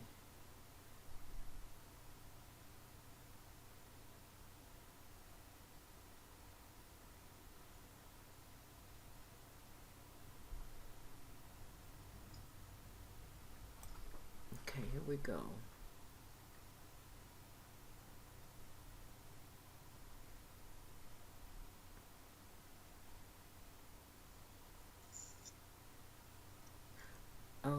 Now that looked like, at one point it looked like that totem pole type image. It is. Yeah, it's a transporter beam is what it is. Oh, look at that. It's the same thing. It's coming down a transporter beam, just like Star Trek. It looks like... How many are coming down that thing? It's just... Oh, my God. Yes. Look at that. Well, there's 10, 12. It's continually. One helmet on top of a helmet on top of a helmet on top of a helmet. They come down on top of each other, just like the totem poles. I saw that. Why? That's so weird. I wonder why your backyard. I don't know. I don't know. The house was brand look new. at that big orb. Yeah, 5-foot orb. Oh, my. It can't be more than 20 feet from the camera and 3 feet above the ground. Now, in the next session, I have what looks like a solid orb, partially hidden behind the bush, in the same location that thing came down, but it turned solid. It has 2 horizontal rings around the circumference, and it sits there and pulsates for about 40, 50 frames. Light to dim, light to dim, light to dim. And it got pictures of it leaving the area as a solid object. Wow. So it almost implies that this thing comes in like that, turns into a solid object, and then leaves. Did you ever think about putting your camera in somebody else's backyard to see if they were capturing anything? No. Because I was having this deal going on with the guy next door, and I didn't want to get into that. What about, did you have a neighbor on the other side of you? Yeah, but I never mentioned this stuff to them because everybody thinks it's crazy stuff, especially back then. Oh, God. That would have been awesome to see if these things were also doing it in other parts of your neighborhood. I think they travel around. I think what happened was they got photographed, didn't realize it, then finally realized it, and they tried to communicate. Wow. They kept sending images off and on for 6 years. And the type of images they send, these are just the spacesuits. But there's so many other things that I can show you. I can show you how they watch us. They have surveillance probes that come down. I have films of that. What they look like mechanical probes that you or I could design or some company would do. I have pictures of, looks like a big chair coming down into the yard. My daughter and I are standing there looking at it. We don't even see it, but we have the video. We also have other parabolic type probe things come down. We have faces that materialize from nothing and come into big pictures on the screen, like the one you're talking about, the picture on Mars. They'll all be in the next section. Okay. We couldn't cover it today. You see, there's so much stuff. Oh my God, I know. Let's see. That was. Okay, so now 27. You wanted to talk about the different spacesuits. Just briefly. This is the ones we've seen. Some of them. The top line is from left to right would be the 1974 ones, the 1, 2, 3, 4 seconds apart, all the way across the page. That's ones we looked at. The one on the second page, the first frame, is the one the second week that's next to the alien being that's coming down on top of the transporter beam. The third one in starts with the third week of November, and the 4 frames after that followed the first week. On the bottom line, the second one in is the one that came through the fence. The one in the middle is the one that captured in 1977 in the transporter beam. That is very similar to the ones on top. You can see that, the one above it and the one to the right on the top line. They're all the same, but they're 2 years apart in different locations. And then finally, you have the capsule or the canister that Micah recorded also in 210 in the Netherlands. And this is the one that opens and the alien entity drops out and the capsule just disappears. Wow. That's a summary of all of them that we talked about today. All right. Now, there was a picture that I got off your website. Mm-hmm. And I want to show... Can you explain that because I have something to go with that, but I want you to explain this picture. The one I sent you, actually it's the thumbnail, and it looks like what was captured from NASA. So where did this picture come from?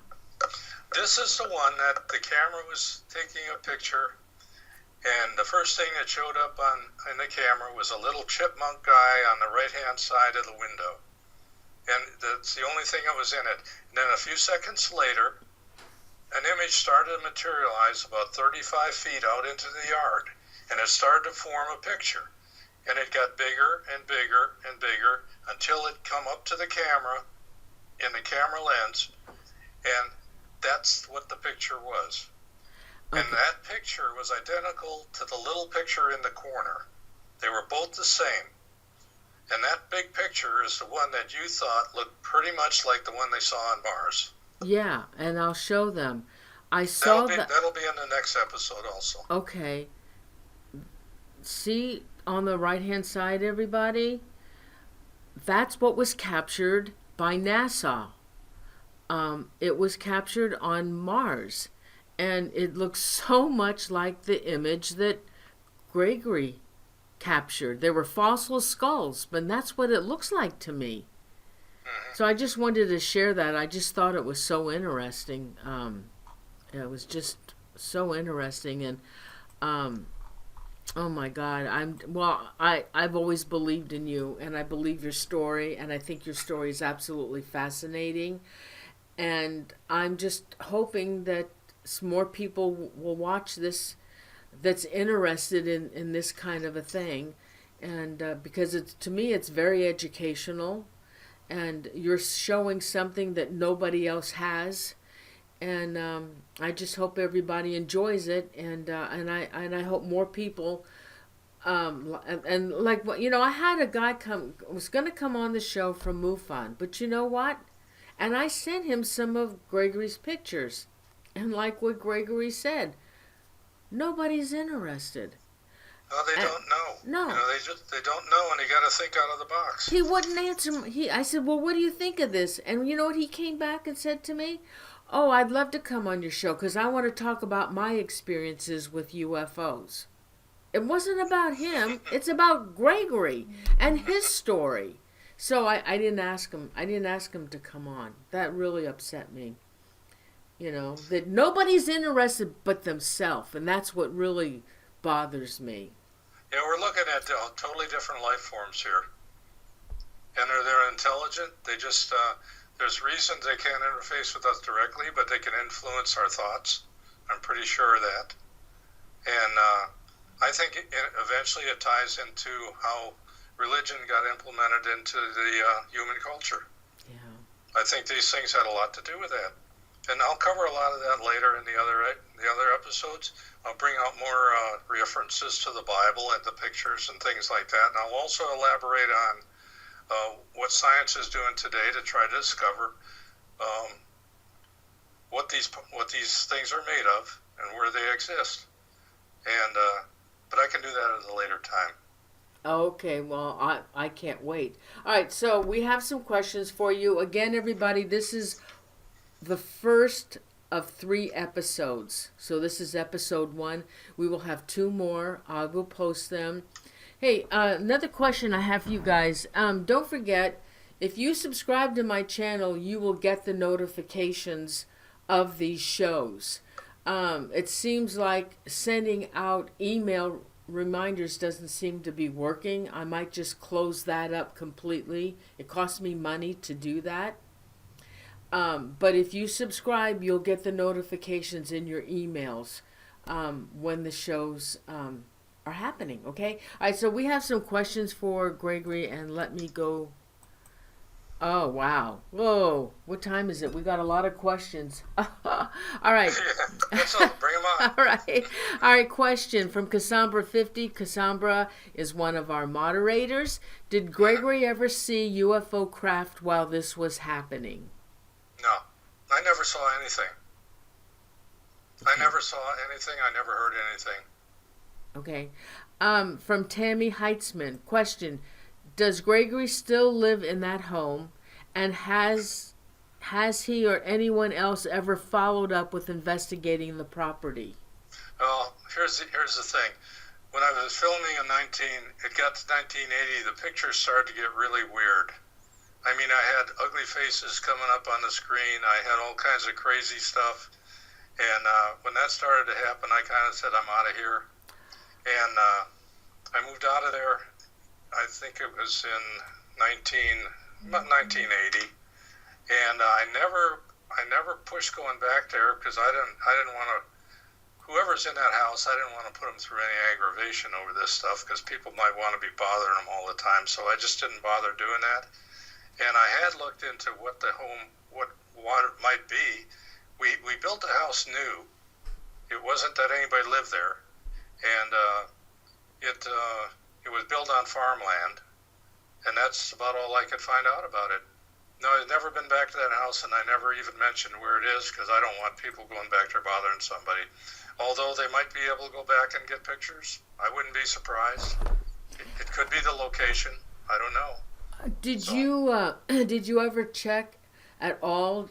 Of course, we didn't have, there was no computers in those days. Well, there was, but the information wasn't available like what you could do today. Because I was just wondering if maybe that area did have sightings of UFOs in that area.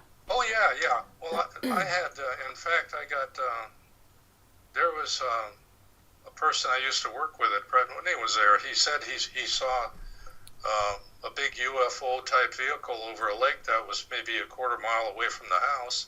And there was another big UFO incident in the 50s, I think, early 50s, where there was a scoutmaster that had three scouts that went down Military Trail. That's a road going south, and they were coming back one night, and then they saw this big light in the woods, and apparently they stopped the car, and the scoutmaster got out, and he had a lantern with him and a machete or something. He's going into the woods to see what it was, and apparently there was a big flash, and I think he said he hit something that looked like a solid object, and he came out of there, and his face was all burned up and everything like that, and it was on the national news, and it's the story's in the West Palm Beach paper or the Miami paper. It happened in about 1952. Anyway, the government came in, and away he went, and never heard any more about him. But there were instances of that in that area, all around that area, at pretty much the same time. Wow. Okay. From Beat 3 Airspace, how many of your neighbors had some of the same experience as well? I have no idea because I never talked about it with them. From Nellie Moen, did the kids have any experiences while living there?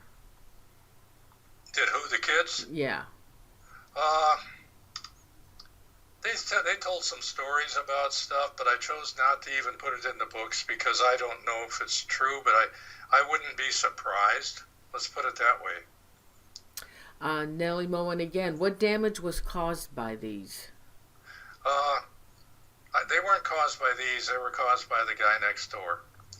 We had our screen cut on the pool enclosure. We had our tires on our car, the knife put through the sidewalls a couple of times. We had shrubs destroyed many times, threw acid on them or something like that because I put water on them and it fizzed like crazy, and they died within a couple of days. That kind of stuff continued on and on. Not every day, every week, every month, but over time it just kept coming. So that's the kind of stuff that happened. Nothing, and the constant harassment from him. I mean, he always did it when nobody was looking. He got entwined with the police department, so we didn't get any help when we wanted to have help. And it was just a terrible experience. He didn't seem to bother the kids at all. The kids really didn't know anything was going on. Okay. Now, they might have suspected something was going on because I was running the camera, but I don't believe they did. I think they just thought I was taking pictures. Okay. Now, some of these questions we have already answered, but they're asking them, and I'm just going to submit. Okay. From Lolly Tubi, that you know of, did any other neighbors document these instances? No, I don't think I knew anything about it. From Nellie Moen, did you worry about your family and what they might do to you and your family? I always worried about not what they would do. I thought the guy next door might do, but he didn't seem to bother the kids at all. And we tried to go to the police for help, and they weren't any help. Okay. So we were getting harassed, and I didn't know how dangerous the guy was, but we tried to avoid him as much as possible. From Tollcross. Hi, Tollcross. He is from Scotland. Do you have any theories why your property, and are you still there? No, I checked into maybe it was a burial ground or something like that, but it was really farmland as far as I could tell. And I'm not still there. I moved out in 1980 when the images on the film start to get really weird. If you watch the next section, you'll see what I mean by weird. Okay. So. All right, from Nebet Seti, could these be spirits? What makes you so sure they are aliens? I'm not saying they're aliens, I'm saying they're other life forms, and yes, I do think they could be what people refer to as spirits. Okay. Now see, I would consider them aliens. But, all right, Tammy Heitzman, did you feel anything or notice changes in the temp, air, or anything when the activity was happening and you didn't physically see it? There was only 2 instances where that happened. One night the family was sitting in the family room in the back of the house. In the back of the house, the ceiling had a flat roof on it, so there was like only 12 inches between the top roof and the top of the ceiling in the house. And we were sitting there one night, and it was like some heavy guy went stomping across the ceiling. And what went through my mind at the time, it was the guy next door. Either him up there playing with us, or his son got up there playing with us or something. Anyway, I ran outside real quick and looked up there. I didn't see anything. I ran the house, didn't see anything. And it never happened again. The only other thing that happened was one night in the bedroom, we had the window open. We had this bad smell come in. I never smelled anything like it before that, and I never smelled anything like it after that. But it only happened once, and that were the only 2 things that I ever encountered. I never personally heard anything or saw anything or anything like that. Okay. Yeah, Dust Bunny, it was 8mm video camera. Okay. From Penny Van, were there sounds that accompanied these occurrences? No. Did you have audio on? Well, let's put it this way. I don't know, because what happened was I set the camera up at around 12 o'clock at night.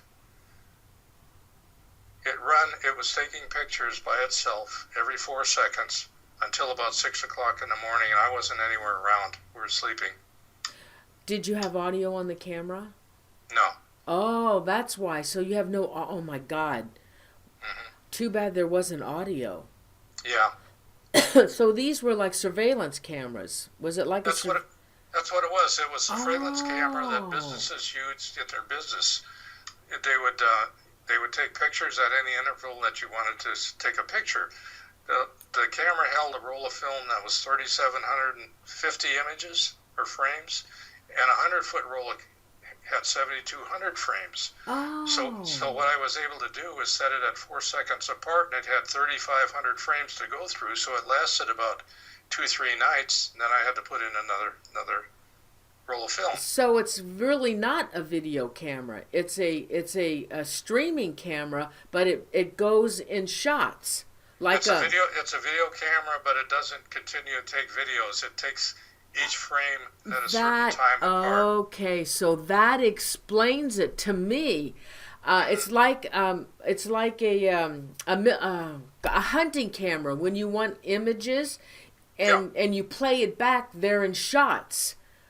Oh. Yeah, these are in shots. That's why you can't, when you view the films, that's why you can't put them in a regular projector, because they go through so fast you don't even see what's on the films if they're not in every frame. Well, that explains it to me, why it's in and out, in and out. It's not continual video. Well, okay, so when we do the next show, you need to explain what kind of a camera you used, because it makes sense as to why it would go in and out. It's because it's not a continuous stream. Well, it might go in and out anyway. If I had done it instead of 5 seconds, if I would have had it every second, you could see if there was any change in the image. Oh, that's interesting. Okay. But with a 5-second gap, you're not getting the full spectrum of how it changed. Yeah. You're looking at how it looked at one time versus how it looked at 5 seconds later or 10 seconds later. You don't know what happened in between the second and the third frames. Okay, well, that explains it. All right, from Lully Tubi. Any difference in sleep patterns on anyone in the family during this time? Dreams, nightmares, sleepiness, or restlessness? Not that I know of. From Margarita Harveth. What kind of damage did you find on your property? Well, like I'd mentioned earlier, it was damage to the shrubs and the grass and things like that. At one time we planted 24 nice hibiscus plants, and 2 days later they were dead. And when I went out there, I was using a water hose to water them, and it started fizzing up like acid all over the place. Wow. Somebody had thrown stuff on them and killed them. The other thing we did to get the screen enclosure was cut in the backyard. Somebody had gotten in there and done that. And the other thing was mostly to the car in the front yard. We had, at 2 different times, we had punctured our tires. Somebody put a knife or something through the sidewalls. And somebody threw acid on the back of the trunk. It ran down and ate the chrome off the bumpers and ate up the asphalt. Which time I called the police, by the way, and they came out and took samples, and a report came back and said they didn't find anything unusual, which was totally crazy. So, oh my God, are you serious? Yeah, absolutely. Oh my God. In fact, in the latest book, A Tale of Two Worlds, I have the evidence in there. I put the police reports in there. I put all of that stuff in there because it's been 40 years since it happened, and it's the truth, and it doesn't hurt to put it out there. Wow. Okay, from Exoblix 373. What about key lines the house lays on? Think this is ley lines. Yeah, ley lines. Does the house live on ley lines? What are ley lines? I don't know. I don't know what ley lines are. It's a paranormal thing, I think. Royce knows what it is. Royce, can you explain what a ley line is? Let me see. Maybe he can call me. The only thing I can tell you is I don't know about the ley lines, but it was farmland before they started developing, and the house we built was brand new. So. Yeah, I think a ley line has to do with paranormal activity. Well, sometimes it entered my mind that maybe that was a portal for something from outer space or something. Maybe that was just some place that happened. I think I'm talking about the same thing she mentioned, but I have no way to know that. Yeah, it's something about from one point from another point, and if there's like activity or whatever's going on in between those 2 points. I think that's what it is. Okay. If Royce can... No, she might look into what there's on the transporter beams. She might be able to learn something from the transporter beams because they come down at a certain angle and turn and go toward the ground. Now maybe that's what happens when they have ley lines. Maybe things happen like that. There might be evidence of that somewhere. I don't know. Okay. All right, from Penny Van again. Did you ever record your property where you live now? What if they are actually connected to you? Yeah, well, when we got up here, I did go ahead and put the camera out, the one that I had, and because when I left Palm Springs, the camera was working fine. I didn't leave because the camera was bad. It was still taking pictures, but after it sat in the box for about 30 years, I put it up over here, and it broke in about 2 minutes. It wouldn't index pictures anymore, And so I tried to contact Kodak to see if I could get it fixed. And they went out of business, and they didn't repair any of that kind of stuff. They didn't have the cameras anymore. So I didn't stop there. I went on the internet and I looked for other cameras just like it, and I bought 2 or 3 off the internet, and 2 of them didn't work at all. And the third one worked for about a half an hour, then it quit working. So I just couldn't repeat the process. Okay, so Dust Bunny said that ley lines are electromagnetic field. It's an electromagnetic field. Good possibility. Do you think that's what was on your property? I don't know. There had to be a reason why it happened. Charlotte Wise wants to know, did you live next to a big body of water? No, not at all. Okay, anything else? Okay. All right, well, that's all the questions for tonight, but everybody, please give an applause for Gregory Harold, and it's a fabulous show. It's very educational. One more thing, Noreen. Yes. For the people that are out there, if you want to go to my website, on the first page, there's a link to a video that I made, and it explains a lot of this same stuff. It lasts about, I think it's about 3-4 minute video. You might enjoy watching that because it explains a lot of things about what we were talking about tonight. And I'm showing your website, and the books. And if you want to look at more video clips, I have about 60 or 70 of them on YouTube. I forgot. Oh yeah. Let me go back there. Your website is Gregory Harold, isn't it? Isn't it under Greg? What's your website? I forgot to put that up. I mean, not the website. www.gregoryharold.com. No. Your YouTube channel. I forgot to put that up. Yeah. If they type in GREGGH71, it'll get them there. All right. Say that again slowly. GREGGH71. Okay. And your YouTube channel is called Ancient Aliens, right? Yeah. Yeah. The only thing is I can't find it by Ancient Aliens because there's so many of them, I guess. But let me go back. Oh, sorry. Let me go back. Usually, if you look up Gregory Harold, a list will come up where it'll explain it. You can click on that, and it'll take you right there. On your website, do you have a link to your YouTube channel? I have several links on there. I think your previous show is one of them. It goes to there. No, you don't. I clicked on it, and it's not on there.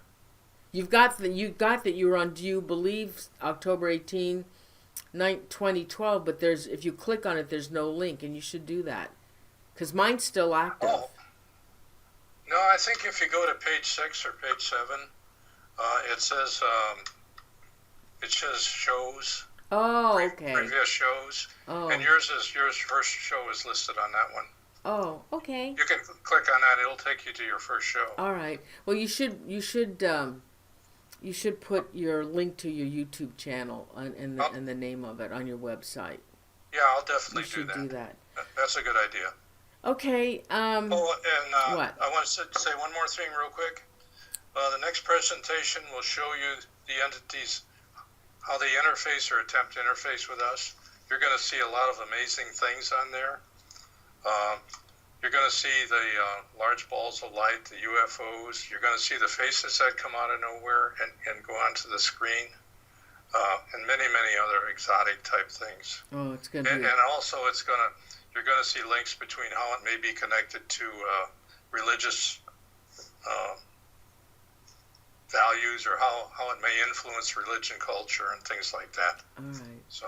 Yes, Gregory Harold put a whole PowerPoint together for the show. So this is show 1, episode 1, and like I said, there'll be 2 more, and I'm really excited to air those other 2 shows. I can't wait to see them. Good job on the PowerPoint. Good job. They'll be amazing. Oh, absolutely. Well, Harold, thank you, Gregory, thank you so much for coming on the show. I love your story, and I'm just so happy that I can present it. And we will do 2 more, honey. And like I said, they'll be on a Sunday. Okay? Okay, sounds good. All right, thank you. Good night, here. Good night, Gregory. Thank you very much. You're welcome. Good night. Good night. I hope you enjoyed the show. It was my pleasure to present that, really. So let's do some, don't forget, October 24th, Royce is going to join me, and we are going to, Royce, how wish you would, Royce, call me. Call me. Okay, I also want to thank my mods for being in the show tonight. And let me see if I can get this. Okay, I thank the mods: Royce Hemman, Crystal Triplet, Cassandra 50, but Annie wasn't here tonight. And I want to thank everybody for being here. Oh my God, we got super chat money. Tall Cross. Oh my goodness, thank you so much. And hi on Emmy. Thank you so much. Oh, the echo is back? Okay, it must be let me see. Hold on. It must be something wrong here. Hold on. Oh yeah. Hold on. I fix it. Okay, now let me okay, the echo should be okay now. I had my 2 microphones. Anyway, thank you so much for the super chat money. I really appreciate it. Royce, if you're listening to me, call me. I want you to explain what you're going to do with me on what we're going to do together on the 24th. But Royce, and we did a little show one night on this. Royce captures images during my live shows, and then he dissects them and he pulls out the paranormal stuff on those, what he captures in those images. It's going to be a good show, and that's on the 24th. And see, I got a couple other shows. Oh gosh, I've got Deborah Moffat coming back. We're going to go over what's happening with them right now. You know, that her show, I've done 2 other shows with her. And oh, there you are. Yes, okay. Hey, Royce. Hey, what's going on? Oh, hey, I want you to tell them what you're going to do, what we're going to do on the 24th. We're going to do a show on spirit photos, different photos that I've pulled from your show that normally look like you're talking to somebody, and that show different people or different things that I've caught that they're probably not saying that are there, that show something in them. You could show them maybe 1 or 2 of the ones I've sent you recently. Oh no, I want to save those. If you wanted to. Okay. But I mean, that's the type of stuff that we're going to do the show about. Is a lot of times when we have a show or have a guest on and are conducting an interview, sometimes there's somebody else in the room with our person that's being interviewed. Right. I'm really looking forward to that. So you all ready for that show? Getting there. I'll pull some more stuff from tonight's show, obviously, and pare it down again. Things I've got too many photos. Oh my God! Well, I'm really excited to air that show with you. Love airing shows with you. So, Royce, I'm going to do some shout-outs now, honey. And I'll talk. Sent you a list. Yeah, thanks. And I'll talk to you during the week, okay? Okay. Thanks. Bye-bye. Bye. Bye. Okay, let's do some shout-outs. Also, please continue with your prayers to Royce. He needs them, please. Let's send positive vibes and prayers to Royce. All right, so Cassandra 50, one of our mods, Charlotte Wise, Charms Paranormal and Justice, Chippa Terry, Crystal Triplet, our other mod, Debbie Northern Arizona, Paranormal, we go way back. That's Debbie Knapp. Dust Bunny, EEQQ, I Am Alpha, Lully Tooby, Margarita Harworth, Maria H, Nancy Santa Maria Latica, Nellie Moen, Penny Van, Royce Hinman, Armand, Surfer, oh my God, Surfjer, Tammy Heitzman, the Haglund, Tallcroix from Scotland, Ward, Alien Video, Exoblix 373. Again, thank you so much for the super chat money. Thank you. We missed Andrew tonight. Maria H, I gave you a shout out. Yes, Lully Tooby, I gave you a shout out. We missed Andrew tonight. Anybody else want to shout out? Gail Geralds. Anybody else? Did I miss anybody? Oh, there's Andrew. You left you left. Andrew and his trucking gnomes. Anybody else want to shout out? Okay, so don't forget, guys. Ward. Okay, we got that. Don't forget. October 24th will be the next show. But I was telling you that Deborah Moffat, that her case was a Warren case, the Warrens, and she tried to get information from them, and they wouldn't answer her. And I think it has a lot to do with the nephew who has all those case files now. We have, what do you call? Keith Linder is going to come back. We're going to redo that show because we had an issue with the audio through the whole show. So we're going to re-air live again that show to replace the other one, and then I'll take the other one down. And then also, oh my gosh, I got a message from a fella that I had on the show before. His name is James Keenan, and we did a show on shadow people and his experiences. Well, now he's delving into the Skinwalker Ranch. And he's going to write a book on it. And he said, Noreen, you're not going to believe the information that I got on Skinwalker Ranch. You're not going to believe it. And so he wants to come back on the show and talk about Skinwalker Ranch. He said, it's crazy, the information that I have. So yeah, I'd love to do another show on Skinwalker Ranch. I did one long time ago. So everybody, have a great weekend. Holidays are coming up. Halloween is coming up. Anyway, have a great weekend. Have a safe weekend. Be safe, everybody. Thanks again to our mods, Royce, Crystal, Cassandra. Thank you so much. And everybody, thank you for joining us tonight. Thank you so much. But again, if you would please subscribe to my channel. That's the best way, I guess, that you're going to get the reminders, or that you're going to know that the show is going live. It doesn't seem that the emails I'm sending out seems to be working. So anyway, I love you guys. Have a great weekend. Be safe. And I'll see you on October 24th with Royce. And we're going to be doing ghost pictures, okay? All right, love you guys. Good night, everybody. Thank you so much. Good night.